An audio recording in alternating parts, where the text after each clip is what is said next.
बिस्मिल्लाहिर्रहमानिर्रहीम। तमाम देखने वालों को मेरे चैनल में खुश आमदीद।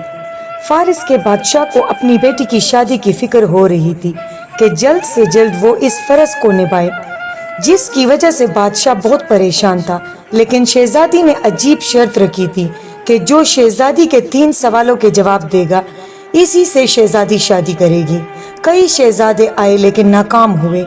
इसी मुल्क में एक नौजवान रहता था जिसका नाम हाशिम था।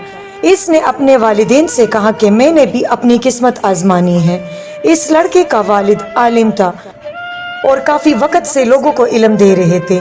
इस मुल्क के वजीर, सारे बड़े दरबारी और काजी भी इनके शागिर्द थे। लड़के के वालिद ने कहा कि बेटा, अगर तुम इन सवालों का जवाब ना दे सका जो शहजादी करेगी, तो लोग क्या कहेंगे कि एक आलिम का बेटा नाकामयाब हो गया सवालों का जवाब देने में। लड़के ने कहा कि वालिद साहब, यूं तो बड़े बड़े शहजादे भी नाकाम हो गए और क्या पता कि वो खुश नसीब में ही बनूं।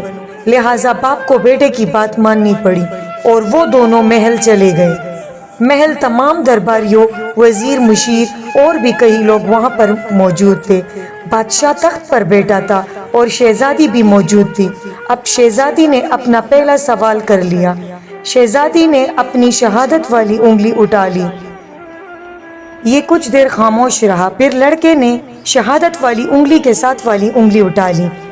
शहजादी खुश हुई और कहा, तुमने पहला जवाब ठीक दिया। दूसरा सवाल। शहजादी तलवार लेकर हवा में चलाने लगी और फिर अपनी जगह आकर बैठ गई। अब सबकी नजरें इस लड़के पर थी।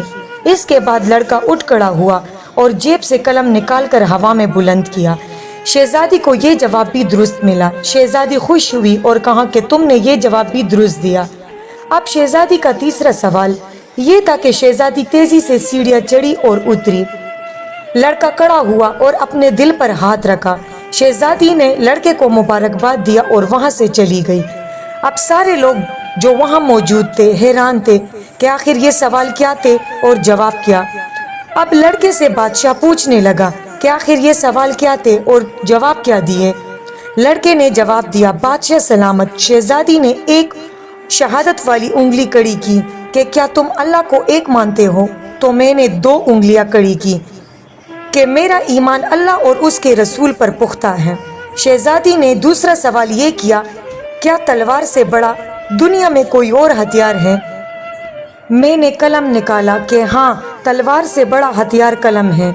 तीसरा सवाल शहजादी का ये था कि वो तेजी से सीढ़ियां चढ़ी और तेजी से उतरी कि मैं थक गई लेकिन मेरे जिस्म का एक हिस्सा नहीं थका। तो मैंने दिल पर हाथ रखा कि वो दिल है कि जब इंसान थक जाता है लेकिन इसका दिल नहीं थकता। बादशाह खुश हुआ, लड़के को गले लगाया और कहा कि सच है, दुनिया में कलम से बड़ा हथियार कोई नहीं।